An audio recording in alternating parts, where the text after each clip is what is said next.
ഇന്നലെ എവിടെയാണ് നിർത്തി വെച്ചത്?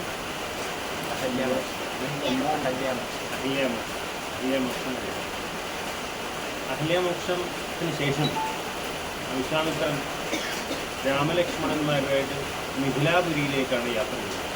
മിഥിലാപുരിയിൽ ഒരു യാഗം നടക്കുമെന്ന് നേരത്തെ പറഞ്ഞു. ആ യാഗം കാണുവാനായിട്ട് അവിടെ മഹേശ്വരൻ്റെ ഒരു വില്ല് പൂജിക്കപ്പെടുന്നു. അത് കാണുവാനെന്ന് പറഞ്ഞിട്ടാണ് ലക്ഷ്മണന്മാരെയും കൂടിക്കൊണ്ട് മിഥിലാപുരിയിലേക്ക് യാത്രയാവും. മിഥിലാപുരിയിൽ ചെന്നപ്പോൾ വളരെ ആഘോഷമായിട്ട് തെരുവുകളൊക്കെ അലങ്കരിച്ചിരിക്കുന്നു. ആ യാഗത്തിൻ്റെ വലിയ ഒരുക്കങ്ങളൊക്കെ കണ്ടു അവർ സന്തോഷത്തോടെ മിഥിലാപുരിയിൽ പ്രവേശിച്ചു. യാഗസ്ഥലത്ത് നിന്നപ്പോൾ ജനകൻ, മിഥിലാപുരിയിലെ രാജാവാണ് ജനകൻ, അദ്ദേഹം രാജർഷിയാണ്. രാജർഷി എന്ന് നമ്മൾ നേരത്തെ ഒരാളെക്കുറിച്ച് പറഞ്ഞത്, ദശരഥനെ കുറിച്ചും പറഞ്ഞു. രാജാവ് ഋഷിയെപ്പോലെ ജീവിക്കുമ്പോൾ അദ്ദേഹത്തെ രാജർഷി എന്ന് പറയും. സാധാരണ രാജാവ് തൻ്റെ കാര്യങ്ങളൊക്കെ നോക്കി പ്രജയൊക്കെ പരിപാലിച്ച് പോകുന്നതാണ്. പക്ഷേ രാജാവ് ഋഷിയെ പോലെ നിത്യ നൈമിത്തിക കർമ്മങ്ങളിൽ ഋഷിയുടെ കർമ്മങ്ങൾ കൂടി അനുഷ്ഠിക്കുമ്പോൾ അദ്ദേഹം രാജർഷി എന്നറിയുന്നു. ഇങ്ങനെ രാജർഷി, അദ്ദേഹത്തിന് വലിയ പാണ്ഡിത്യമൊക്കെ ഉണ്ടാവും. രാജർഷി ജനകനിൽ നിന്നാണ് വ്യാസപുത്രനായ സൂതൻ ബ്രഹ്മോപദേശം സ്വീകരിക്കുന്നതായിട്ട് ഭാഗവതത്തിൽ പറയുന്നത്. അദ്ദേഹം അത്ര പ്രഗത്ഭനാണ് ജനകൻ.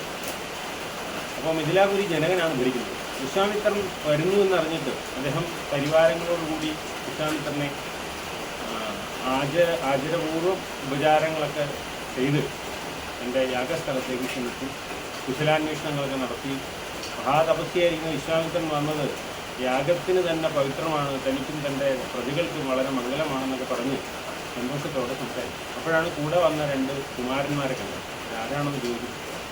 ദേവന്മാരെ പോലെ തോന്നുന്നല്ലോ എന്ന് പറഞ്ഞു. വളരെ മഹത്തരമായിട്ടുള്ള സൗന്ദര്യമുള്ള അല്ലെങ്കിൽ അസ്ത്രപാഠമൊക്കെ അവരുടെ കയ്യിൽ തന്നെ കാണുമ്പോൾ, ഒരു കയ്യിൽ അമ്പും വില്ലും വാളുമൊക്കെ ധരിച്ചിട്ടുള്ള കുമാരന്മാർ ആരാണ്? ഈയുടെ ശിഷ്യന്മാരാവാൻ സാധ്യതയില്ല, കാരണം ക്ഷത്രിയ തേജസ് അവരുടെ മുഖത്തുണ്ട്. അതുകൊണ്ട് അങ്ങനെയുള്ള ഇവരാരാണെന്ന് ചോദിച്ചു.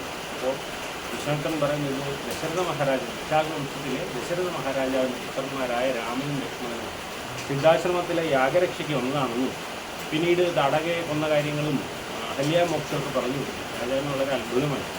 ഇവരെ കണ്ടത് വളരെ ഭാഗ്യമാണെന്നും അവരോട് യാഗം തീരുന്നത് വരെ കുമാരന്മാരോട് ഒന്നിച്ച് അവിടെ വസിക്കണമെന്ന് ആവശ്യപ്പെട്ടു. അങ്ങനെ അന്ന് വൈകുന്നേരം ഇവർ യജ്ഞശാലയിൽ കണ്ട് അങ്ങനെ അന്ന് നമസ്കാരം കഴിഞ്ഞു. പിറ്റേന്ന് രാവിലെ ജനകൻ വീണ്ടും വിശ്വാമിത്രനെ സമീപിച്ചിട്ട് യജ്ഞസ്ഥലത്തേക്ക് ക്ഷണിക്കുകയും അവിടെ വരണമെന്ന് യജ്ഞത്തിൽ പങ്കുകൊള്ളണമെന്നൊക്കെ പറഞ്ഞു. അപ്പോൾ വിശ്വാമിത്രൻ പറഞ്ഞു, കുമാരന്മാർക്കൊരാഗ്രഹമുണ്ട്, ഈ മഹേശ്വര ജാപം കാണണമെന്നൊരാഗ്രഹം, അത് സാധിച്ചു കൊടുക്കണമെന്ന് പറഞ്ഞു. അപ്പോൾ അദ്ദേഹത്തിന് സന്തോഷമായി, അത് ചെയ്യാമെന്ന് പറഞ്ഞു. ഇങ്ങനെ അത് വരുത്തുവാനായിട്ട് പറഞ്ഞു. അതിൻ്റെ ജാപത്തെക്കുറിച്ച് ഒരു വിശദീകരണം നൽകുന്നു. മഹേശ്വര ജാപം ശിവൻ്റെതാണ്. അത് അദ്ദേഹത്തിൻ്റെ പൂർവികനായ ഒരു രാജാവിന് ലഭിച്ചതാണ്. ജനകൻ്റെ പൂർവികനായ രാജാവിന് ലഭിച്ചത്. അന്നു മുതൽ അവരിതിങ്ങനെ പൂജിച്ചുകൊണ്ടേയിരുന്നു. പൂർവികനായ രാജാവിൻ്റെ പേര് നേമി ആണെന്നാണോ? നേമിയാണ്. അതിനുശേഷം പിന്നീട് മിഥി എന്ന് പറയുന്ന ഒരു രാജാവ് ജനകൻ്റെ പൂർവികനായിട്ടാണ്. മിഥി എന്ന രാജാവിൻ്റെ പ്രസിദ്ധി കൊണ്ടാണ് അതിന് മിഥില എന്ന പേര് കിട്ടിയത്. പിന്നീട് മിഥിലാപുരി ആയതാണ്. അപ്പോൾ അങ്ങനെ അന്നു മുതൽ ഈ പൂർവികമായത് പൂജിച്ചുകൊണ്ടേ ഇരുന്നതാണ്. അതിന് നിത്യം ജലഗന്ധ പുഷ്പ ധൂപദീപങ്ങളാൽ പൂജിക്കപ്പെടുന്നുണ്ട്. പൂജയുടെ ഒരു രീതിയാണ് പഞ്ചോപചാര പൂജ. പഞ്ചോപചാര പൂജ, ധൂപദീപങ്ങളാൽ പഞ്ചോപചാര പൂജ. അപ്പം അങ്ങനെയുള്ള നിത്യം പൂജ ചെയ്യുന്നതാണ് എന്ന് പറയുന്നു. അപ്പോൾ അത് വരുത്തുവാനായിട്ട് നിർദ്ദേശിച്ചു. അധ്യാത്മരാമായണത്തിൽ 5000 പേര് ഈ വില്ല് വെച്ചിരുന്ന ഒരു പേടകം, ആ പേടകം തള്ളിക്കൊണ്ടുവരാൻ 5000 പേര് വേണ്ടി വന്നു എന്നൊക്കെ പറയുന്നു. അത്ര വലുതാണ്. അങ്ങനെ അത് കൊണ്ടുവന്നു വലിയ കോലാഹലത്തോടുകൂടി മാലയൊക്കെ ഇട്ട് അലങ്കരിച്ച ആ വില്ല് കൊണ്ടുവന്നു മുന്നിൽ വെച്ചു. അത്ഭുതത്തോടുകൂടി എല്ലാവരും നോക്കി. ഈ സമയത്ത് ശ്രീരാമനോട് വിശ്വാമിത്രൻ പറയുന്നു, അങ്ങ് പോയി വില്ല് കത്തിച്ചാലെന്ന് പറഞ്ഞു. അതിൻ്റെ മൂടി തുറന്ന് വില്ല് കാണുന്നു. മഹേശ്വരൻ എന്ന ആ വലിയ ചാപം, ത്രയംബകം എന്നൊരു പേര് അതിന് രണ്ടാമത് പറയുന്നുണ്ട്. ശൈവജ ത്രയംബകം എന്നൊരു പേര് ജാപത്തിന് ഉണ്ട്. മഹേശ്വര ജാപമാണ്. അപ്പോൾ അത് കണ്ടിട്ട് ആഹ്ലാദമുണ്ടായി. അപ്പോൾ വിശ്വാമിത്രനോട് രാമൻ ചോദിക്കുന്നു, ഈ ശാപം ഞാനൊന്ന് എടുത്തോട്ടെ എന്ന് ചോദിക്കുന്നു. അപ്പം ആവാമല്ലോ എന്ന് പറയും. അപ്പോൾ ജനകം പറയുന്നുണ്ട്, വളരെ ആളുകൾ ദേവന്മാരും അസുരന്മാരും രാവണൻ പോലും ഇതിനുവേണ്ടി ശ്രമിച്ചു എന്നാണ് പറയുന്നത്. ഇങ്ങനെ വളരെ ആളുകൾ ഇതൊന്ന് എടുക്കാനായിട്ട് ശ്രമിച്ചിട്ടുണ്ട്. പക്ഷെ ആരെ കൊണ്ട് ഇതുവരെ അതിൻ്റെ ഒരു അല്പം പോലും ഒന്ന് ഉയർത്താൻ കൂടി കഴിഞ്ഞിട്ടില്ല. അവരൊക്കെ തോറ്റ് പിന്മാറുകയാണ്. അപ്പോൾ അദ്ദേഹം അതിനോടനുബന്ധിച്ച് ഒരു കാര്യം കൂടെ പറഞ്ഞു. തനിക്ക് പണ്ട് മറ്റൊരു യാഗം നടത്തുന്ന സമയത്ത് ആ യാഗസ്ഥലം ഉഴുന്ന വേളയിൽ യാഗത്തിൻ്റെ യജമാനനാണ് യാഗസ്ഥലം ഉഴുന്നത്. ആ വേളയിൽ ആ യാഗസ്ഥലത്തു നിന്ന് ആ സിതം എന്ന് പറയുന്ന കളിമണ്ണിൽ നിന്ന് ഒരു പെട്ടി ഉണ്ടായി ഉയർന്നു. അപ്പോൾ അതിൽ ഒരു ചെറിയ പെൺകുട്ടി, വളരെ ചെറിയൊരു പെൺകുട്ടിയെ കിട്ടി. അദ്ദേഹത്തിന് കുട്ടികളില്ലായിരുന്നു. ഈ കുട്ടിയെ കൊണ്ടുപോയി വളർത്തി. അതിന് പിന്നീട് സിതത്തിൽ നിന്നുള്ളതുകൊണ്ട് അതിന് സീതയെന്ന് പേര്. അത് വളർന്നു വന്നപ്പോൾ മഹാലക്ഷ്മി പോലെ ആയി തീർന്നു. സാധാരണ മനുഷ്യ സ്ത്രീ അല്ല എന്ന് നാരദൻ അദ്ദേഹത്തിനോട് വന്ന് പറയുന്നു. അത് വെറും സാധാരണ സ്ത്രീ അല്ല, അവർ ദേവകന്യക തന്നെയാണ്, ഭൂമിദേവിയുടെ പുത്രിയാണെന്ന് പറയുന്നു. അപ്പോൾ അതുകൊണ്ട് അദ്ദേഹത്തിന് അനുരൂപനായ വരനെ എങ്ങനെ തിരഞ്ഞെടുക്കുമെന്നുള്ള ചോദ്യത്തിന് ഈ വില്ല് ആരെക്കൊണ്ട് കൊലയ്ക്കാൻ പറ്റുമോ, എടുത്തുയർത്താൻ പറ്റുമോ, അങ്ങനെ ഒരാൾക്ക് തന്നെ സീതയെ വിവാഹം കഴിച്ചു കൊടുപ്പിക്കണം എന്ന് പറയുന്നു. അപ്പോൾ ആ ഒരു കാര്യം കൂടെ ഗൂഢജനകൻ അങ്ങനെ പറയുന്നു. ഇത് ഉയർത്താൻ കഴിഞ്ഞാൽ അങ്ങനെയുള്ള ആൾക്ക് എൻ്റെ മകളെ വിവാഹം കഴിപ്പിച്ച് അയക്കുന്നതാണ് എന്ന് പറയുന്നു. അങ്ങനെ കന്യാദാനം കൂടെ ഉണ്ടെന്ന് പറയും. മുമ്പുള്ള രാജാക്കന്മാർ പല രീതിയിലും ശ്രമിച്ചു എന്ന് പറഞ്ഞു. ഇവർക്ക് കഴിയുന്നിട്ട് ഇവരെല്ലാവരും കൂടെ ഒന്നിച്ച് ജനകനെ ആക്രമിക്കാൻ ശ്രമിക്കുന്നു. എന്നിട്ട് സീതയെ കൊണ്ടുപോകാം എന്നുള്ള ഉദ്ദേശത്തിൽ ആ സമയത്ത് ജനകൻ ഈ ത്രയംബകത്തെയും ദേവന്മാരെയും സ്തുതിച്ച് ആവശ്യത്തിന് സൈനികർ എത്തി ഇവരെയൊക്കെ തുരത്തി ഓടിക്കുന്നു. അങ്ങനെ അദ്ദേഹം നിഷ്ഠയോടുകൂടി രാജ്യം ഭരിച്ചിരുന്ന ആളാണെന്ന് പറയുന്നു. അങ്ങനെ ശ്രീരാമൻ ഈ ശാപം ഒരു കുട്ടി കളിപ്പന്ത് ഉയർത്തുന്നത് പോലെ, അല്ലെങ്കിൽ അത്ര നിസാരമായി തൻ്റെ കൈകൊണ്ട് എടുത്തുയർത്തിയെന്നാണ്. പക്ഷേ ആഗവത്തോടെ എടുത്തുയർത്തിയെന്നാണ്. എടുത്തുയർത്തി തൻ്റെ ഇടത് കൈ കൊണ്ട് ഉയർത്തി വലത് കൈ കൊണ്ട് വലിച്ച് ഞാൻ കെട്ടാനായിട്ട് ശ്രമിക്കുന്നതിനിടെ ഇടിവെട്ടുന്നത് പോലെ ഒരു ശബ്ദം ഉണ്ടായിരുന്നു. ഈ ശാപം രണ്ടായിട്ട് ഇടിഞ്ഞു. പെട്ടെന്ന് ഈ ശബ്ദം കേട്ടിട്ട് അവിടെ നിന്നവരൊക്കെ ബോധം കെട്ടി വീണെന്നാണ്. ജനകനും വിശ്വാമിത്രനും രാമനും ഒക്കെ ലക്ഷ്മണനും ഒഴിച്ച് ബാക്കിയുള്ളവർക്കൊക്കെ പെട്ടെന്ന് ബോധക്കേടുണ്ടായി. അത്രയ്ക്കുള്ള ശബ്ദമാണ്. പെട്ടെന്നൊരു ശബ്ദം കേട്ടാൽ എന്താണോ അങ്ങനെയാണ്. ഒടുവിൽ എല്ലാവർക്കൊക്കെ തലകാല ബോധമൊക്കെ കിട്ടിയപ്പോൾ ആഹ്ലാദപേരി ഉണ്ടായി, ദേവലോകത്തും പുഷ്പവൃഷ്ടി ഉണ്ടായി എന്നൊക്കെ പറയും. ജനകന് വളരെ സന്തോഷമായി. അദ്ദേഹത്തിന് എൻ്റെ മകളെ എൻ്റെ നിർദ്ദേശമനുസരിച്ച്, അല്ലെ എൻ്റെ നിയോഗമനുസരിച്ച് മകളെ അങ്ങേക്ക് തന്നെയാണ് അനുരൂപനായ വരനെന്ന് പറയുന്നുണ്ട്. അങ്ങനെ ഉടൻ തന്നെ ദശരഥനെ ആളയച്ച് വിളിക്കുവാനായിട്ട് അയോധ്യയിലേക്ക് ദൂതന്മാരെ വിടുവാൻ നിർദ്ദേശിക്കുന്നു. വിശ്വാമിത്രൻ്റെ നിർദ്ദേശാനുസരണം ദൂതന്മാരെ അയക്കുന്നു എന്ന് പറഞ്ഞ് അന്ന് തന്നെ കുതിരയുടെ പുറത്ത് ദൂതന്മാർ അയോധ്യയിലേക്ക് പുറപ്പെട്ടു. 4 ദിവസം എടുക്കുന്ന 4 ദിവസത്തെ യാത്രയുണ്ട് അത്ര അവിടെ. 4ാമത്തെ ദിവസം രാവിലെ അവിടെ എത്തിയിരുന്നു. ജനകനെ ദശരഥനെ ഈ വിവരം അറിയിക്കുന്നു. ദശരഥന് വളരെ സന്തോഷമായി. വിശ്വാമിത്രൻ ഉൾപ്പെടെയുള്ളവർ ചേർന്ന് എഴുതിയൊരു കുറിപ്പ് അവിടെ വായിക്കുന്നുണ്ട്. വിശ്വാമിത്രൻ്റെ നിർദ്ദേശപ്രകാരം ജനക മഹാരാജാവ് അറിയിക്കുന്നത് എന്തെന്നാലെന്നൊക്കെ പറഞ്ഞൊരു കുറിപ്പ് രാമായണത്തിൽ വിശദമായിട്ട് ആ വിഷയത്തിലുണ്ട്.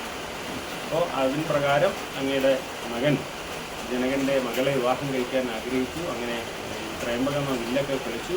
അപ്പോൾ അതുകൊണ്ട് അങ്ങ് പരിവാരസമേതം എത്രയും പെട്ടെന്ന് തന്നെ മിഥിലാപുരിയിലെത്തി ആ വിവാഹം മംഗളകരമായി നടത്തണമെന്ന് നിർദ്ദേശിച്ചു. സന്തോഷത്തോടെ അദ്ദേഹം തൻ്റെ പ്രജകളെയും മന്ത്രിമാരെയൊക്കെ ആയിട്ട് കുലഗുരുവായ വസിഷ്ഠനോടുകൂടി അവിടെ എത്തുകയാണ്. അങ്ങനെ എത്തി അങ്ങോട്ടും ഇങ്ങോട്ടും ആചാരപൂർവ്വം രണ്ടുപേരും സ്വീകരിച്ചു. ഉപചാരപൂർവ്വം അദ്ദേഹത്തിന് താമസിക്കാനൊരു കൊട്ടാരമൊക്കെ ജനകൻ ഒരുക്കി കൊടുക്കുന്നുണ്ട്. പിന്നീട് പറയുന്നു, ഈ യാഗം നടക്കുന്നു എന്ന് പറഞ്ഞു. യാഗത്തിൻ്റെ അവസാനം വിവാഹം നടത്താമെന്നുള്ള ഉദ്ദേശത്തിൽ യാഗം ആരംഭിക്കുന്നു. 3ാമത്തെ ദിവസം യാഗം പര്യവസാനിക്കുന്നതായിട്ട് വളരെ മംഗളമായി, ഒരു വിഘ്നങ്ങളൊന്നും ഇല്ലാതെ മംഗളമായി യാഗം അവസാനിക്കുന്നുണ്ട്. അവസാനിക്കുന്ന സമയത്ത് സ്വയംവരത്തിനുള്ള ഒരുക്കങ്ങൾ തുടങ്ങും. അവിടെ മിഥിലാപുരിയിൽ ഒരു ആചാര്യനുണ്ട്. അങ്ങനെ ഒരാളെ കുറിച്ച് അറിയാമോ, കേട്ടിട്ടുണ്ടോ? നമ്മുടെ അയോധ്യയിൽ ആരൊക്കെ ഉണ്ടെന്ന് പറഞ്ഞു? വസിഷ്ഠനുണ്ടെന്ന് പറഞ്ഞു. പിന്നെ ഒരാളുടെ കാര്യം കൂടെ പറഞ്ഞു.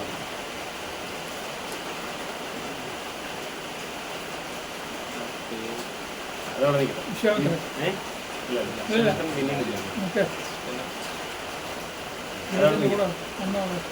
അപ്പോൾ എന്തായാലും ജനകന് ഒരു കുലഗുരുണ്ട്. അദ്ദേഹത്തെ കുറിച്ച് കേട്ടിട്ടുണ്ടോ? അദ്ദേഹത്തിന് ഒരു ശതാനന്ദൻ. ശതാനന്ദൻ ഗൗതമന്റെയും അഹല്യയുടെയും പുത്രനാണ്. അപ്പോൾ രാമനും ലക്ഷ്മണനോട് എത്തി എന്ന് അറിഞ്ഞപ്പോൾ തന്നെ അദ്ദേഹത്തിന് സന്തോഷമായി. കാരണം അഹല്യാമോക്ഷത്തെക്കുറിച്ച് അറിഞ്ഞപ്പോൾ അദ്ദേഹം ആദരപൂർവ്വം രാമനെ ആശ്ലേഷിച്ചു. എൻ്റെ അമ്മയ്ക്ക് എത്രയോ കാലത്തിന് ശേഷം മോക്ഷം കിട്ടിയെന്നുള്ളതിൽ എനിക്ക് വളരെ സന്തോഷമുണ്ട്. മാത്രമല്ല അച്ഛൻ വീണ്ടും തിരിച്ചു വന്നു, കൈലാസത്തിൽ പ്രദർശനമായി അച്ഛൻ തിരിച്ചു വന്നു, വളരെ സന്തോഷമുണ്ടെന്ന് പറയുന്നു.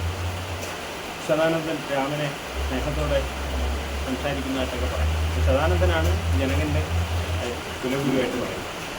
ശതാനന്ദനും വസിഷ്ഠനും അവിടെ ചേർന്ന് യാഗം പൂർവികമായി അവിടെ ഭൃഗുവിൻ്റെയൊക്കെ സാന്നിധ്യം പ്രത്യേകമായിട്ട് പറയുന്നു. അങ്ങനെ യാഗത്തിന് ശേഷം വിവാഹ ആരംഭമാണ്. ശ്രീരാമന് കന്യാദാനം ചെയ്യുന്നതായിട്ട് നേരത്തെ നമ്മൾ പറഞ്ഞ ഷോഡശ കർമ്മങ്ങളിൽ മറ്റൊരു കർമ്മമാണ് കന്യാദാനം. വിവാഹം എന്ന് പറഞ്ഞ് നമ്മളിപ്പോൾ ഉപയോഗിക്കുന്നത് അന്ന് കന്യാദാനം. വധുവിൻ്റെ പിതാവ് വരന് കന്യകയെ ദാനം ചെയ്യുന്നു അന്ന് ഉദകപൂർവ്വം, അതും അഗ്നിസാക്ഷിയായിട്ടാണ്. അങ്ങനെയുള്ള കന്യാദാനം കഴിഞ്ഞു സീത വരുന്നു, സീത വരണമാല്യം അണിയിക്കുന്നു. ഈ സമയത്ത് ശതാനന്ദൻ പറയുന്നു മറ്റൊരു സഹോദരി ഉണ്ട് ഊർമിള, അത് ലക്ഷ്മണന് വിവാഹം കഴിപ്പിച്ചു കൊടുക്കുന്നു. പിന്നെ ഇദ്ദേഹത്തിൻ്റെ ഒരു അനുജനുണ്ട്, ജനകൻ്റെ ഒരു അനുജനുണ്ട്. അദ്ദേഹത്തിൻ്റെ രാജ്യഭാരത്തിലൊന്നും താല്പര്യമില്ല. അദ്ദേഹം കൗശികി നദിയുടെ തീരത്ത് സ്വസ്ഥമായിട്ട് തപസ് ചെയ്യാം. യുധാജിത്ത് എന്നാണ് അദ്ദേഹത്തിൻ്റെ പേര്. അദ്ദേഹത്തിൻ്റെ 2 പുത്രിമാരുണ്ട്, ശ്രുതകീർത്തിയും മാണ്ഡവിയും.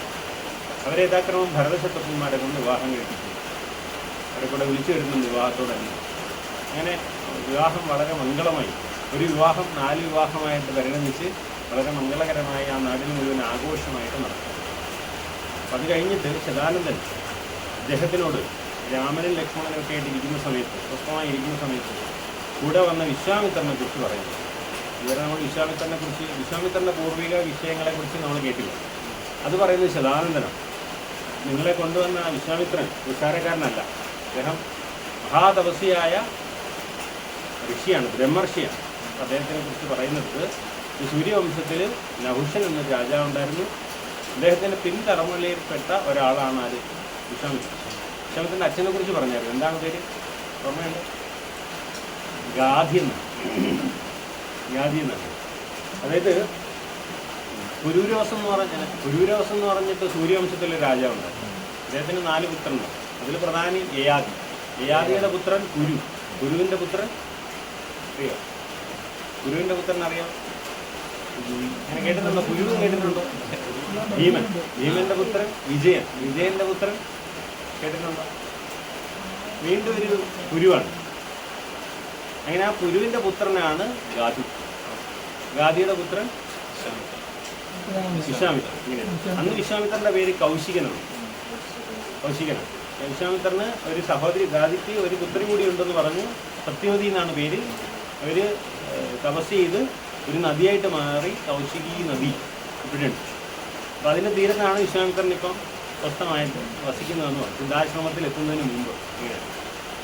അപ്പോൾ ഇങ്ങനെ സൂര്യവംശത്തിലെ വംശപരമ്പരയിൽപ്പെട്ട പ്രധാനപ്പെട്ട രാജാവാണ് ഈ കൗശികൻ പ്രജാവത്സലനായ രാജാവാണ്. പ്രജകൾക്കൊക്കെ വളരെ പ്രിയങ്കരനാണ്. ആയുധ വിദ്യയിലേക്ക് അതിനിപുണനാണ്. അദ്ദേഹം നാട് മുഴുവൻ സഞ്ചരിച്ച് പ്രജകളുടെ ഹിതമൊക്കെ മനസ്സിലാക്കി പോയിരുന്നു. അങ്ങനെ ഒരിക്കൽ പർവ്വത പ്രാന്ത പ്രദേശത്ത് എത്തിയപ്പോൾ മനോഹരമായ വർണ്ണകുടീരങ്ങളൊക്കെയുള്ള ഒരു ആശ്രമം കണ്ടു. ആശ്രമ അന്തരീക്ഷത്തെ അന്വേഷിച്ചപ്പോൾ അത് വസിഷ്ഠൻ്റെ സ്ഥലമാണ്, വസിഷ്ഠൻ്റെ ആശ്രമമാണെന്ന് മനസ്സിലായി. വസിഷ്ഠൻ ആരാണെന്ന് അറിയാലോ? ആരാണ്?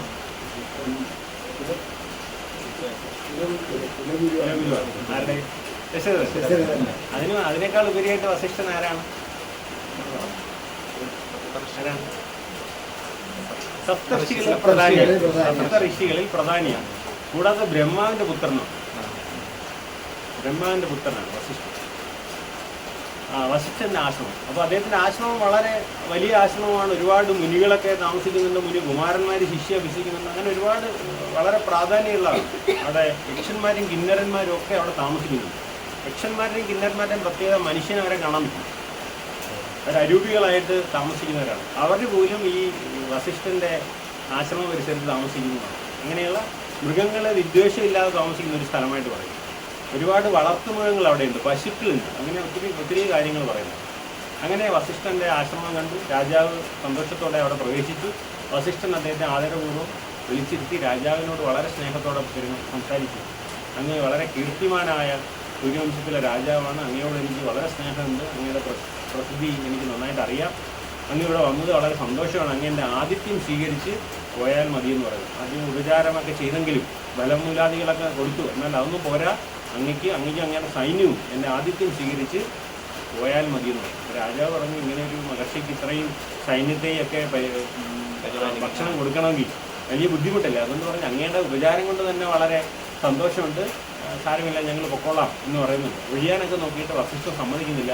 നിർബന്ധമായും ആശ്രമത്തിൽ വന്ന സ്ഥിതിക്ക് ഭക്ഷണം കഴിക്കാതെ പോകാൻ പറ്റത്തില്ല, എനിക്ക് വേണ്ടുന്നതൊക്കെ വിശ്രമിച്ചിട്ടും പോയാൽ മതി എന്ന് പറഞ്ഞിട്ട് ഇവരെ വിളിക്കുന്നു. അവസാനം അദ്ദേഹത്തിൻ്റെ നിർബന്ധത്തിന് വഴങ്ങി രാജാവ് സമ്മതിക്കുന്നു. അപ്പോൾ അദ്ദേഹം സുരഭി എന്ന് പറഞ്ഞിട്ട് മകളെ സുരഭി എന്ന് പറഞ്ഞ് വിളിക്കുന്നുണ്ട്. ഒരു പശു, വളരെ മനോഹരമായ നല്ല മുഖസൗന്ദര്യമുള്ള അരുമയായ ഒരു പശുക്കിടാവ് ഓടി വരുന്നുണ്ട്. ആ സമയത്ത് വെള്ളയും ചെറിയ കറുപ്പ് നിറമൊക്കെ ആയിട്ടുള്ള ഒരു അരുമയായ പശുക്കുട്ടി ഓടി വരുന്നുണ്ട്. ഒരു പശുക്കുട്ടിയല്ല, പശു ഓടി വരുന്നുണ്ട്. അതാണ് കാമദേവ്. അപ്പോൾ പശു ഓടി വന്നിട്ട് പറഞ്ഞു, മകളെ നമ്മുടെ അതിഥിയായിട്ട് നമ്മുടെ മഹാരാജാവ്, പ്രസിദ്ധനായ ഇക്ഷ്വാകു വംശത്തിലെ രാജാവായ കൗശികൻ വന്നിട്ടുണ്ട്. അദ്ദേഹത്തിനും ഭടന്മാരും ക്ഷീണിതരാണ്, അവർക്ക് വേണ്ടുന്ന ഭക്ഷണം നമുക്ക് കൊടുക്കണം, അവർക്ക് വേണ്ടുന്ന സുഖകരമായ ആചരണങ്ങളൊക്കെ നമ്മൾ കൊടുക്കണം എന്ന് പറയുന്നു. അപ്പോൾ അതിനെന്താ വെച്ചാൽ ഞാൻ വേണ്ടുന്നത് ചെയ്യാമല്ലോ എന്ന് അവർ അതിൻ്റെ ഭാഷയിൽ തന്നെ വസിഷ്ഠനോട് ഈ പശു പറയുന്നുണ്ട്. അപ്പോൾ ഈ പശു ഏതാണെന്ന് ചോദിക്കുമ്പോൾ അത് പാലാഴി മദനത്തിൽ കിട്ടിയ കാമധേനു എന്ന് പറയുന്ന പശുവാണ്. അതിന് മറ്റൊരു പേരാണ് സുരഭി. അപ്പോൾ ആ സുരഭിയെ അന്ന് വസിഷ്ഠന് കൊടുത്തു. ഈ പാലാഴി മദനത്തിൽ നിന്ന് ഉയർന്നു വന്നപ്പോൾ അത് വസിഷ്ഠന് കൊടുത്തു. ഓരോ സാധനങ്ങൾ ഓരോരുത്തർ എടുക്കുകയായിരുന്നു. പിന്നെ വസിഷ്ഠൻ അതിനെ കൊണ്ടുവന്ന് തൻ്റെ ആശ്രമത്തിൽ വളർത്തി. അത് തൻ്റെ പുത്രിയെ പോലെ പ്രിയപ്പെട്ടതായി മാറി. പിന്നീട് എന്ത് കാര്യത്തിനും വസിഷ്ഠൻ, അതെ അതെ അതെ അതെ എന്ത് കാര്യം ഉണ്ടെങ്കിലും ആദ്യം സുരഭിയാണ് വസിഷ്ഠൻ വിളിക്കുക. അത്ര സ്നേഹത്തോടെ മകളെ എന്നതുപോലെ വസിഷ്ഠൻ വളർത്തുന്നത്. ഈ കാമധേനുവിൻ്റെ മകളാണ് സുനന്ദിനി. അത് ദേവലോകത്തേക്ക് പോയി. അങ്ങനെ കുറച്ചുണ്ട്. പിന്നെ ഒരെണ്ണം അതിൻ്റെ കുട്ടിയാണ് ജമദഗ്നി മഹർഷി കൊണ്ട് വളർത്തിയിരുന്നു. അങ്ങനെ കുറേ കാര്യങ്ങൾ പറയുന്നു. എന്തായാലും അങ്ങനെ നിമിഷാർത്ഥം കൊണ്ട് തന്നെ സുരഭി തൻ്റെ സിദ്ധി കൊണ്ട് ഈ രാജാക്കന്മാർക്കും ഈ രാജാവിനും മന്ത്രിമാർക്കും സൈന്യങ്ങൾക്കൊക്കെ അവരുടെ രുചിക്ക് അനുസരിച്ച് ഭക്ഷണം ഉണ്ടാക്കി കൊടുക്കുന്നു. നമ്മളിപ്പോൾ പറയും, എനിക്കിപ്പോൾ ഉപ്പ് വേണം, വേറെ ഉപ്പ് വേണ്ട, അങ്ങനെയൊക്കെ പല സംഭവങ്ങളുണ്ട്. അപ്പോൾ ഉപ്പ് വേണ്ട ഭക്ഷണം, ഉപ്പ് വേണ്ടാത്ത ആൾക്ക് അത് വേണ്ടാത്ത ഭക്ഷണം, മധുരം കൂടുതലുള്ള ആൾക്ക് അങ്ങനെയുള്ള ഭക്ഷണം, അങ്ങനെ എന്താണോ ഓരോരുത്തരുടെ ടേസ്റ്റ് അതിനനുസരിച്ചിട്ടുള്ള ഭക്ഷണം സുരഭി ഒരുക്കി കൊടുത്തു. എല്ലാവർക്കും തൃപ്തിയായി. അപ്പോൾ രാജാവ് പറഞ്ഞു, ഞാൻ ഇത്രയും കാലത്തിനിടയ്ക്ക് ഇതേപോലെ രുചികരമായ ഭക്ഷണം കഴിച്ചിട്ടില്ല. അത്ര കേമമായിരുന്നു. എല്ലാവർക്കും വലിയ തൃപ്തിയായി. ഞാൻ കഴിഞ്ഞപ്പോൾ രാജാവിൻ്റെ മനസ്സിലൊരു ആഗ്രഹം, ഈ സുരഭിയെപ്പോലെ ഒരു പശു സ്വന്തം കൊട്ടാരത്തിലുണ്ടെങ്കിൽ നിസ്സാരമല്ല, അത്ര വലിയ കാര്യമില്ല. ദിവസവും കാര്യങ്ങളൊക്കെ ഇങ്ങനെ നന്നായി നടക്കുമല്ലോ. അപ്പോൾ വസിഷ്ഠനോട് പറഞ്ഞു, അങ്ങേക്കാൾ ഈ പശുവിൻ്റെ ആവശ്യം എനിക്കാണ്. ആശ്രമത്തിൽ കഴിയുന്നവർക്ക് ഇത്രയും വലിയ പശുവിൻ്റെ ആവശ്യമൊന്നുമില്ലല്ലോ. അതുകൊണ്ട് ഈ സുരഭിയെ എനിക്ക് നൽകണം. എനിക്കാകുമ്പോൾ ഇതിനെ കൊണ്ട് വലിയ ഉപയോഗങ്ങളുണ്ട്. അപ്പോൾ വസിഷ്ഠൻ പറഞ്ഞു, അല്പം വിഷമത്തോടെ പറഞ്ഞു, ആരെന്ത് ചോദിച്ചാലും കൊടുക്കില്ല എന്ന് ഞാൻ പറയാറില്ല, പക്ഷെ സുരഭിയെ മാത്രം തരില്ല. അതെനിക്ക് അർഹതപ്പെട്ടതും അവകാശപ്പെട്ടതുമാണ്. അതെനിക്ക് മകളെ പോലെയാണ്, വെറും ഒരു മൃഗമല്ല സുരഭി. അത് അത്ര പ്രിയപ്പെട്ടതാണ്, അതിനെ മാത്രം തരാൻ കഴിയില്ല എന്നുള്ളത്. രാജാവ് പറഞ്ഞു, അങ്ങനെ പറഞ്ഞാൽ പറ്റത്തില്ലല്ലോ. രാജ്യത്തുള്ള മുഴുവൻ വസ്തുക്കളും ആരുടെ വകയാണ്? രാജാവിൻ്റെ വകയാണ്. അപ്പോൾ രാജാവിൻ്റെ വക രാജാവിന് തന്നെയല്ലേ. രാജാവ് എല്ലാവർക്കും തരികയാണെങ്കിൽ സ്വീകരിച്ചോണം, അല്ലെങ്കിൽ രാജാവിൻ്റെത് തന്നെയാണ്. അതുകൊണ്ട് എനിക്കത് കിട്ടിയത്. അങ്ങനെ നിർബന്ധം പിടിക്കരുത്, ഞാൻ തരില്ല. രാജാവ് അനിഷ്ടത്തോടെ അവിടെ നിന്ന് ഇറങ്ങി തന്നെ ഭടന്മാരോട് പറഞ്ഞു, പോയി അതിനെ പിടിച്ചു കെട്ടിക്കൊണ്ട് വരാൻ പറഞ്ഞു. അങ്ങനെ ഭടന്മാർ പോയി ഇതിനെ പിടിച്ചു വലിച്ച് കൊണ്ടുവരാൻ. അപ്പോൾ ഇത് സുരഭി വളരെ ദയനീയമായി കരയുന്നു. എന്നിട്ട് പറഞ്ഞു, എൻ്റെ അച്ഛൻ എന്നെ ഇങ്ങനെ ശിക്ഷിക്കാൻ പറയാൻ സാധ്യതയില്ലല്ലോ, എന്നെ ഇങ്ങനെ കൊണ്ടുപോകാൻ പറയാൻ സാധ്യതയില്ലല്ലോ, എന്താണ് കാര്യമെന്നറിയാതെ ഇത് കുതറി ഓടി വസിഷ്ഠൻ്റെ അടുത്ത് എന്ന് പറഞ്ഞു. എന്നെ ഇങ്ങനെ പിടിച്ചുകൊണ്ടുപോകാൻ അങ്ങ് പറഞ്ഞതാണോ എന്ന് ചോദിച്ചു. അപ്പോൾ വസിഷ്ഠൻ പറഞ്ഞു, ഇല്ല, ഞാൻ പറഞ്ഞിട്ടില്ല, അവർ ബലാത്കാരമായി നിന്നെ കൊണ്ടുപോവാണ്, നിനക്ക് തന്നെ അതിനെ തടുക്കാൻ പറ്റുന്നു. ഞാൻ എന്താണ് ചെയ്യുക, അവർ സൈന്യസമേതം വന്നിരിക്കുകയല്ലേ പറഞ്ഞു. അപ്പോൾ സുരഭി വസിഷ്ഠനോട് പറയുന്നു, ക്ഷത്രിയനേക്കാൾ ബലമുള്ള ആളാണ് ബ്രാഹ്മണൻ. ബ്രഹ്മം എന്ന് പറയുന്നത് നിസാരമല്ല. ആ ബലം കൊണ്ട് അങ്ങയ്ക്ക് എന്നെ കൊണ്ട് തന്നെ ഇവരെ എതിർക്കാൻ പറ്റും. അങ്ങയുടെ നിർദ്ദേശം ഉണ്ടെങ്കിൽ നമുക്ക് ഈ സൈന്യമൊക്കെ വലിയ കാര്യമില്ല എന്ന് പറയുന്നു. അങ്ങനെ വസിഷ്ഠൻ പറഞ്ഞു, നിനക്കാവുന്നത് ചെയ്തുള്ളൂ, ഞാൻ നിനക്ക് അതിന് അനുമതി നൽകുന്നു എന്ന് പറയുന്നു. അങ്ങനെ സുരഭി തൻ്റെ ശരീരത്തിൽ നിന്നും സൈന്യത്തെ ഉൽപ്പാദിപ്പിക്കുന്നു.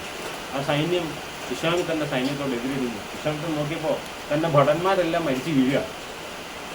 അപ്പോൾ വീണ്ടും വീണ്ടും സൈന്യം ഇങ്ങനെ സുരഭിയുടെ ദേഹത്ത് നിന്ന് വന്നുകൊണ്ടിരിക്കുകയാണ്. അവരോട് വിശ്വാമിത്രൻ നേരിട്ട് പോയി പടവെട്ടി. ഒടുവിൽ ഒരു നിവൃത്തിയില്ലാതെ വിശ്വാമിത്രന് തോറ്റ് പിന്മാറേണ്ടി വന്നു. നിരായുധനായിട്ട് പോകേണ്ടി വന്നു.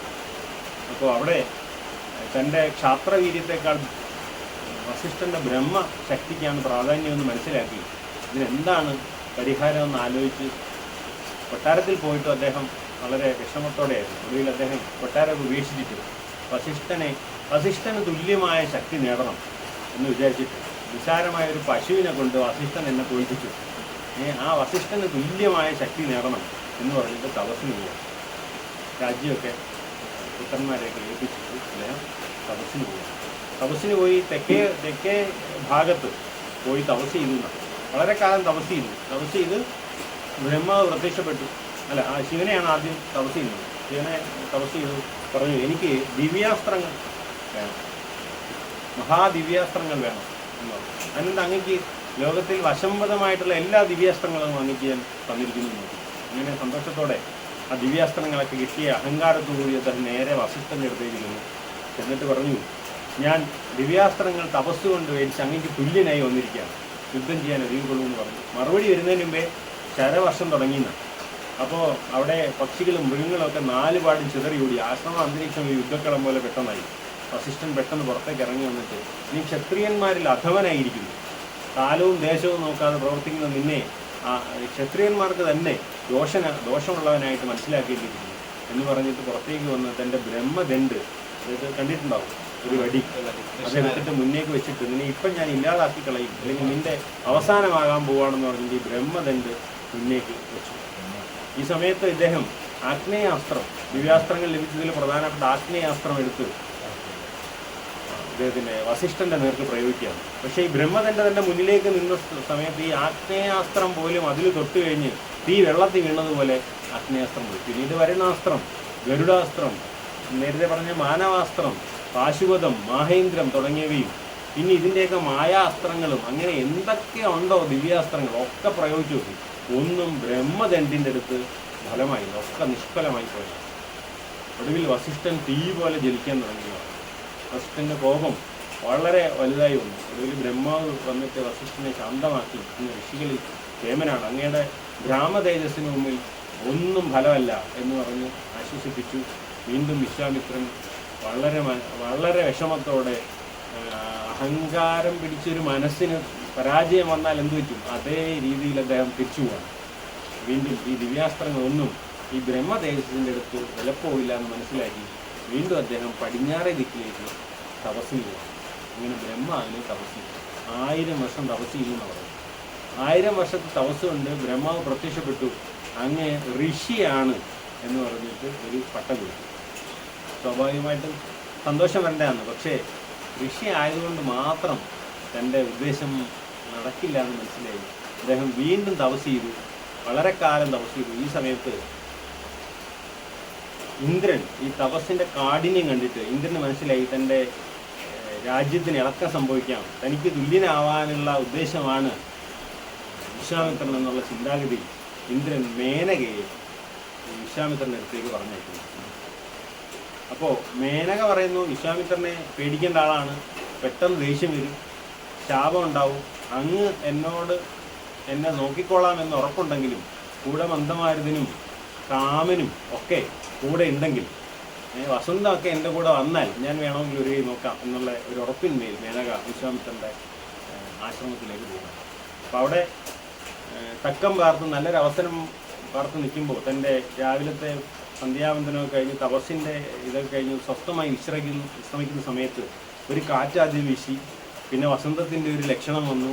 ആ സമയം നല്ലതാണെന്ന് കണ്ട് മേനക തൻ്റെ മുന്നിൽ പ്രത്യക്ഷപ്പെടുകയാണ്. പെട്ടെന്ന് മേനകയുടെ സൗന്ദര്യം കണ്ടിട്ട് വിശ്വാമിത്രൻ്റെ മനസ്സിളകുന്നു. 5 വർഷം വിശ്വാമിത്രൻ ഒന്നും അറിയുന്നില്ല. 5 വർഷം ഒന്നും അറിയുന്നില്ല. ഒരു ഓർമ്മ വന്നു കഴിഞ്ഞപ്പോൾ വീണ്ടും ഒരു 5 വർഷത്തോടെ പോയി 10 വർഷം വിശ്വാമിത്രൻ ഈ ലോകം തന്നെ മറന്നു നിന്നു. പെട്ടെന്ന് അപകടം മനസ്സിലായി. 5 വർഷം തൻ്റെ നഷ്ടപ്പെട്ടു എന്ന് അറിഞ്ഞിട്ട് ദേഷ്യം വന്നിട്ട് പെട്ടെന്ന് വീണ്ടും ശാപത്തിനൊരുങ്ങുന്നു. മേനക കാലിൽ വീണ് മാപ്പ് പറയുന്നു, ഞാനല്ല ഇതിന് കാരണം, ഞാനൊരു നിയോഗമാണ്, അല്ലെങ്കിൽ ഒരു നിമിത്തമാണ്, എന്നെ ഒന്നും ചെയ്യരുതെന്ന് പറഞ്ഞു. ഒടുവിൽ അദ്ദേഹം തൻ്റെ തന്നെ കഷ്ടമാണ്, കാലമാണെന്ന് വിചാരിച്ചിട്ട് അദ്ദേഹം മേനകയെ വെറുതെ വിട്ടിട്ട് വീണ്ടും പശ്ചിമ ദിക്കിലേക്ക് തപസ്സിന് പോവാണ്. അപ്പോൾ അദ്ദേഹം അത്രയും കാലം കൊണ്ട് വന്ന തപസ്സിൻ്റെ ബലം അവിടെ നഷ്ടപ്പെട്ടു എന്നാണ്. വീണ്ടും അദ്ദേഹം 1000 കൊല്ലം തപസ് ചെയ്തു എന്നാണ്. അങ്ങനെ ഇരിക്കുന്ന സമയത്ത് വിശ്വാമിത്രൻ്റെ മുന്നിലേക്ക് ഒരാൾ വരുന്നുണ്ട്. ഈ പറയുന്ന സൂര്യവംശത്തിലെ തന്നെ ഒരു പ്രതാപശാലിയായ ഒരു രാജാവായിരുന്നു ത്രിശങ്കു. വസിഷ്ഠനെ തന്നെയാണ് അദ്ദേഹത്തെയും ഗുരു, അറിയാലോ. അപ്പോൾ ത്രിശങ്കുവിന് പ്രജാപരിപാലനവും സത്യശീലമുള്ള ആളും വളരെ സ്വാത്വികനുമൊക്കെ ആയിരുന്നു. അദ്ദേഹം ആ വംശത്തിലെ പ്രധാനപ്പെട്ട രാജാവാണ്, അറിയപ്പെടുന്ന ആളാണ്. യജ്ഞങ്ങളും യാഗങ്ങളൊക്കെ ഒരുപാട് നടത്തിയിട്ടുണ്ട്. ഇങ്ങനെ കേമനായ രാജാവാണ്. അപ്പോൾ അദ്ദേഹത്തിന് ഒരു അവസ്ഥയിലൊരു ആഗ്രഹം തോന്നി, ഉടലോടെ സ്വർഗത്ത് പോകും. അപ്പോൾ ചെറിയ ആഗ്രഹം, ഉടലോടെ സ്വർഗത്ത് പോകും. താൻ ഇത്രയും സത്യശീലനാണ്, അതായത് കള്ളം പറയില്ല, പിന്നെ യജ്ഞകർമാദികളൊക്കെ അനുഷ്ഠിച്ചിട്ടുണ്ട്, ഗുരു പറയുന്നതിനപ്പുറം പോയിട്ടില്ല. അപ്പം നേരെ ഗുരുവിനടുത്ത് ചെന്നു, എനിക്കൊരാഗ്രഹമുണ്ട്, ഇതാണ് ആഗ്രഹം, എനിക്ക് ഉടലോടെ സ്വർഗത്ത് പോകണം. വസിഷ്ഠൻ പറഞ്ഞു, നിനക്ക് എന്താണ് ഇങ്ങനെ ഒരു ബുദ്ധി വരാൻ കാരണം? അത് നടക്കുന്നതല്ല. ഇങ്ങനെ പ്രത്യേകിച്ച് ഉടലോടെ സ്വർഗത്ത് പോകാന്ന് പറയുന്നത് സാധാരണ കഴിയില്ല. അതുകൊണ്ട് നീ ആഗ്രഹമൊക്കെ മാറ്റി വെച്ചുള്ളൂ, എന്നിട്ട് നീ രാജ്യം ഭരിക്കാൻ നോക്കുന്നു. അപ്പോൾ ഇദ്ദേഹത്തിന് വലിയ വിഷമമായി. താൻ വലിയ കാര്യമായിട്ട് വിചാരിച്ചിരുന്ന തൻ്റെ ഗുരു തൻ്റെ ആഗ്രഹത്തെ, ചെറിയൊരു ആഗ്രഹമല്ലേ, അതുപോലും സാധിച്ചു തന്നില്ലല്ലോ എന്നുള്ളത് അദ്ദേഹം നേരെ ഹിമാലയത്തിൻ്റെ അടുത്തേക്ക് പോയി. അവിടെ ചെന്നപ്പോൾ വസിഷ്ഠൻ്റെ പുത്രന്മാരുണ്ട്, മേധവസ് എന്നൊക്കെ പറഞ്ഞിട്ട് കുറച്ച് പുത്രന്മാർ. അപ്പോൾ അവരെയൊക്കെ കണ്ടു. എന്നിട്ട് പറഞ്ഞു, എനിക്ക് ഇതേപോലെ ഒരു ആഗ്രഹമുണ്ട്, ഗുരുവാണ് എനിക്ക് എല്ലാമായിട്ടിരുന്നത്, പക്ഷേ ഗുരുവിൻ്റെ ആഗ്രഹം സാധിച്ചു തന്നില്ല, നിങ്ങൾ എനിക്ക് സാധിച്ചു തരണം, എനിക്ക് സ്വർഗത്തിൽ പോകാനുള്ള അവസ്ഥ പറഞ്ഞു. ഇവർ പറഞ്ഞു, ഗുരുവിൻ്റെ ആഗ്രഹത്തെ അല്ലെങ്കിൽ ഗുരുവിൻ്റെ നിക്ഷേപത്തെ മറികടന്ന് ഞങ്ങൾ എന്തെങ്കിലും ചെയ്യുമെന്ന് വിചാരിക്കുന്നുണ്ടോ? അങ്ങയുടെ ഉദ്ദേശം തന്നെ തെറ്റാണ്, അദ്ദേഹത്തെ ധിക്കരിച്ച് ഞങ്ങൾക്കൊന്നും ചെയ്യാൻ പറ്റത്തില്ല എന്ന് ഇവർ പിന്നെയും നിർബന്ധിച്ചപ്പോൾ ഗുരുവിനെ ധിക്കരിച്ച് മറ്റൊരാളുടെ പുറകെ പോകുന്ന നിങ്ങളൊരു കാട്ടാളനായി പോട്ടെ എന്ന് ഈ വസിഷ്ഠപുത്രന്മാർ ത്രിശങ്കുവിനെ ശ്രമിച്ചു. ത്രിശങ്കു വിഷമത്തോടുകൂടി തിരിച്ചു വന്ന് രാത്രിയായപ്പോൾ തൻ്റെ കഴുത്തിൽ ആഭരണമായിട്ടുണ്ടായിരുന്നതൊക്കെ കാട്ടുപൂമാലയായി മാറുകയും തോൾവളകളും സ്വർണ്ണാഭരണങ്ങളൊക്കെ ഇരുമ്പ് വളയങ്ങളായി മാറുകയും രൂപം കറുത്തതായി മാറുകയും ഒരു ചണ്ടാള രൂപത്തിലേക്ക് അദ്ദേഹം മാറി. വലിയ വിഷമമായി. രാജ്യത്ത് എന്നപ്പോൾ ആരും മനസ്സിലാക്കുന്നില്ല, എല്ലാവരും ഓടിക്കുകയാണ്. ഞാൻ ത്രിശങ്കുവാണെന്ന് പറഞ്ഞിട്ട് എല്ലാവരും കളിയാക്കുകയും പരിഹാസിക്കുകയും ഓടിക്കുകയും ചെയ്തു. അതിൽ അദ്ദേഹം വിഷമത്തോടെ തിരിച്ചു നടന്നു. ആരാണ് ഇനി ആശ്രയമെന്ന് വിചാരിക്കുമ്പോൾ അദ്ദേഹത്തിൻ്റെ മനസ്സിൽ കൗശികൻ എന്ന് പറയുന്ന മഹർഷിയുടെ രൂപം. അറിയാലോ കൗശികൻ, വിശ്വാമിത്രൻ എന്ന് നമ്മൾ പറയുന്ന കൗശികൻ എന്ന് പറയുന്ന മഹർഷിയുടെ രൂപത്തിൽ അദ്ദേഹം വസിഷ്ഠനെതിരെ യുദ്ധം ചെയ്തതും അല്ലെങ്കിൽ ബ്രഹ്മതേജസ്സിന് വേണ്ടി തപസ് ചെയ്തതുമൊക്കെ അദ്ദേഹത്തിന് ഓർമ്മ. അദ്ദേഹമേ ഉള്ളൂ ഇനി ആശ്രയം എന്ന് പറഞ്ഞിട്ട് ഈ കൗശികൻ്റെ അടുത്തേക്ക് വന്നു. കൗശികൻ്റെ തപസ് നടക്കുന്നത് ചെന്ന് വളരെ നേരം കാത്തു നിന്നിട്ട് അദ്ദേഹം ഉണർന്നപ്പോൾ അദ്ദേഹത്തിൻ്റെ പാദത്തിൽ നമസ്കാരം ചെയ്തു. അങ്ങേ ഉള്ളൂ എനിക്കിനി ആശ്രയം. ഞാനിങ്ങനെ ഒരു ആഗ്രഹം പറഞ്ഞതിൻ്റെ പിറകെ എനിക്ക് ഇത്രയും കഷ്ടകാലങ്ങളാണ്, എൻ്റെ വിധിയാണ്. നമ്മൾ എന്തൊക്കെ പ്രയത്നം ചെയ്താലും മനുഷ്യൻ്റെ പ്രയത്നത്തിന് യാതൊരു വിലയുമില്ലെന്നും വിധിയാണ് എല്ലാം എന്നും ഞാൻ മനസ്സിലാക്കി. എനിക്ക് വേറെ ഒരു നിവൃത്തിയില്ല എന്ന് പറഞ്ഞിട്ട് അപ്പോൾ പറഞ്ഞു, നീ ത്രിശങ്കുവാണെന്ന് എനിക്കറിയാം, നീ നിൻ്റെ ആഗ്രഹം ഉടലോടെ സ്വർഗത്ത് പോകാനാണെന്ന് എനിക്ക് മനസ്സിലായി. പക്ഷേ അതത്ര എളുപ്പമൊന്നുമല്ല. പക്ഷേ എൻ്റെ അടുത്ത് വന്ന സ്ഥിതിക്ക് നിന്നെ ഞാൻ കൈവിടിയില്ല, നിന്നെ ഞാൻ സ്വർഗത്തെത്തിക്കുന്നതാണെന്ന് വിശ്വാമിത്രൻ പറഞ്ഞു. അപ്പോൾ അദ്ദേഹത്തിന് സന്തോഷമായി. വിശ്വാമിത്രൻ പറഞ്ഞാൽ അപ്പോൾ അദ്ദേഹത്തിൻ്റെ കൂടെ കൂടി ആശ്രമത്തിരുന്നോളാൻ പറഞ്ഞു. പിറ്റേന്ന് തന്നെ വിശ്വാമിത്രൻ എല്ലാ ഋഷികളെയും വിളിച്ചു. ഞാനിങ്ങനെ ഒരു യാഗം നടത്താൻ പോകുന്നു, ഇക്ഷ്വാകുവംശത്തിലെ പ്രബലനായ ത്രിശങ്കുവിന് വേണ്ടിയിട്ട് അദ്ദേഹത്തെ സ്വർഗത്തിലെത്തിക്കാൻ യാഗം നടത്താൻ പോവാണ്, എല്ലാവരും വരണമെന്ന് പറഞ്ഞു. അപ്പോൾ എല്ലാവരും ഒക്കെ വന്നു. വസിഷ്ഠൻ വന്നില്ല. വസിഷ്ഠൻ്റെ പുത്രന്മാർ വന്നിട്ട് പറഞ്ഞു, അദ്ദേഹം ഗുരുവിനെ നിന്ദിച്ചിട്ട് ഗുരുവിനെതിരായിട്ട് പോകുന്ന ആളാണ്. അങ്ങനെയുള്ള ആൾക്ക് വേണ്ടിയിട്ട് യാഗം നടത്തിയാൽ അത് ദേവന്മാർ സ്വീകരിക്കില്ല. ശ്വാനന് വെച്ച ഭക്ഷണം ദേവന്മാർ സ്വീകരിക്കില്ല എന്ന് പറയുന്നത് പോലെയാണ് എന്നൊക്കെ പറഞ്ഞ് കളിയാക്കിയപ്പോൾ പെട്ടെന്ന് വിശ്വാമിത്രന് ദേഷ്യം വന്നു. നിങ്ങളും കുറേ കാലം ചണ്ടാളന്മാരായിക്കോട്ടെ എന്ന് ശ്രമിച്ചു.